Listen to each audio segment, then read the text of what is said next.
Hello అండి, అందరికీ welcome to my channel. అందరూ ఎలా ఉన్నారు? నేనైతే చాలా బాగున్నాను.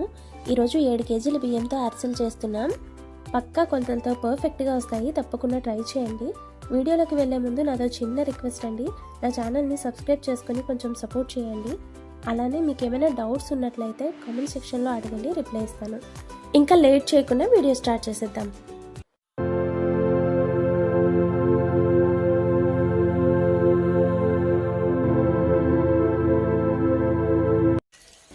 ఎన్ని కేజీలు పెద్దమ్మది? 8 కేజీలా?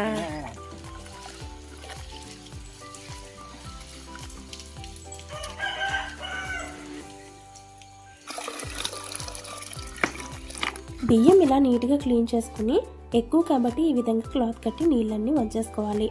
నీళ్ళు వాడిపోయాక ఓపిక ఉన్న వాళ్ళు దంచుకోవచ్చు, కానీ దంచేసరికి చాలా టైం పట్టేస్తుంది కదా. పిండి అయితే పులుపు వచ్చేస్తుంది. తక్కువ అయితే అలా దంచుకున్నా పర్వాలేదు. ఇప్పుడైతే మిల్లుకి తీసుకెళ్ళి పిండి తీసుకొస్తే అరిసెలు స్టార్ట్ చేసేద్దాం. ఏంటి అరిసెలు? నేనా? ఒత్తడం రాదు పెద్దమ్మ. చూస్తాను, ఎవరైనా చేసినప్పుడైతే చూసి చేస్తాను. ఎన్ని కేజీలు బియ్యానికి సో పెద్దమ్మ బెల్లం పంచుతారా?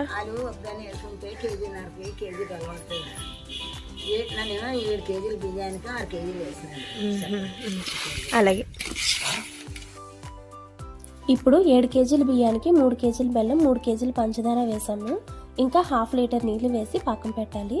అంటే 7 కేజీల బియ్యానికి 6 కేజీల బెల్లం, పంచదార తీసుకున్నాము. మీకు కావాలనుకుంటే 6 కేజీల బెల్లం కూడా తీసుకో. ఇప్పుడైతే కలిపేసాం కదా, పాకం పెట్టేద్దాం.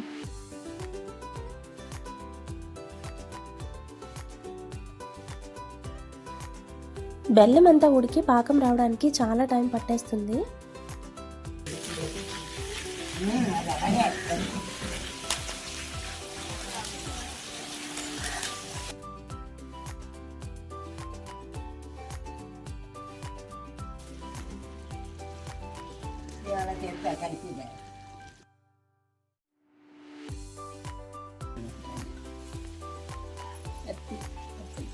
పాకం వచ్చే గ్యాప్లో పిండిలో ఉండే ఉండలు లాంటివన్నింటినీ తీసేసుకోవాలి. దంచుకున్న పిండిలో అయితే ఇలా ఉండవు, కానీ మిల్లులో ఆడించిన పిండిలో ఇలా చిన్న చిన్న ఉండలు లాంటివి ఉండిపోతాయి. ఇవి తీసుకోకపోతే పాకంలో వేసేటప్పుడు చిన్న చిన్న బబుల్స్లో ఉండిపోతాయి. పాకం రావడం అయితే స్టార్ట్ అయింది. అరిసెల పాకం ఒకసారి చూస్తే ఇంతే కదా వచ్చేసినట్లే అనిపిస్తుంది, కానీ ఇందులో కూడా ముద్రపాకం, లేతపాకం అని చాలానే ఉంటాయి. అరిసెలకి ముద్రపాకం రావాలి. మా పెద్దమ్మ అయితే చాలాసార్లు చెక్ చేస్తూనే ఉన్నారు.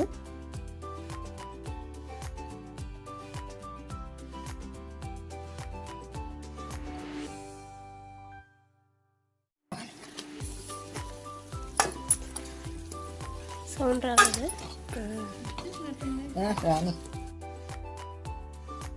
మాకైతే పాకం వచ్చినట్లే అనిపించింది, కానీ ఇంకా రావాలంట.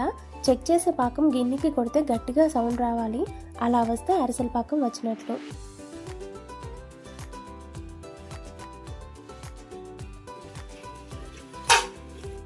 ఇప్పుడు పాకం అయితే వచ్చేసింది. పిండి వేసుకోవాలి.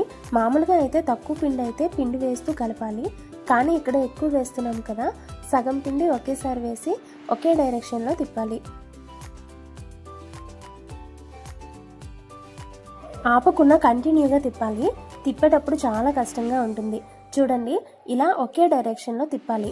ఇలా తిప్పడం వలన ఉండ కట్టకుండా సాఫ్ట్గా వస్తుంది.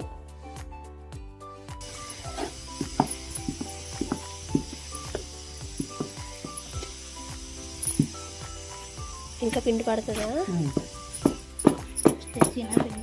చిన్నదా?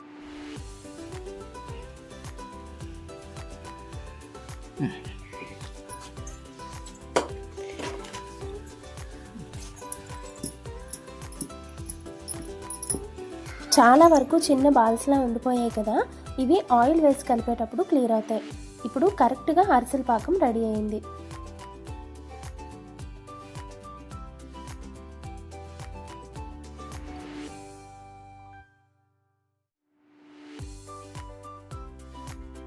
చూసారు కదా, చాలా వరకు బాల్స్ క్లియర్ అయిపోయాయి.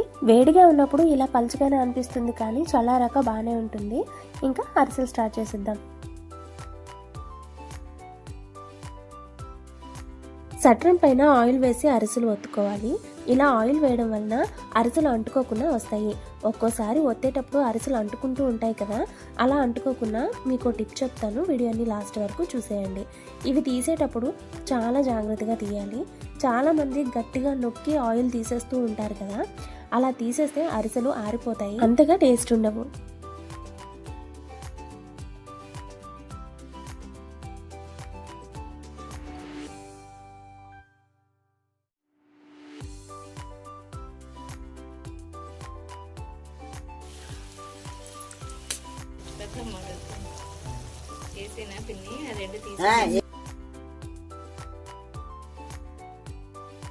ఇవి తీసాక గడ్డిపైన వేసుకుంటే చాలా బాగుంటాయి. మా సైడ్ అయితే అందరూ ఇలా గడ్డిపైన వేస్తారు. ఒకప్పుడు అయితే కమ్మల గొడుగుల్లో కూడా సర్దేవారు.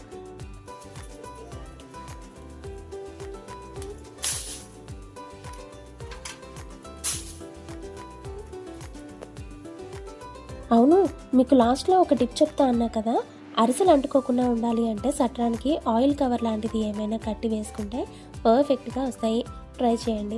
ఇంకో విషయం, అరిసెలు వేడివేడిగా తింటే చాలా బాగుంటాయి. ఇంకా వాటర్లో డిప్ చేసుకుని కూడా తింటూ ఉంటారు.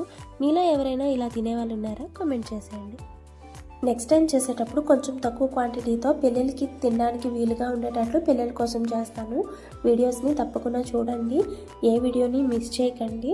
అలా మిస్ అవ్వకుండా ఉండటం కోసం నా ఛానల్ని సబ్స్క్రైబ్ చేసుకోండి. Thank you for watching.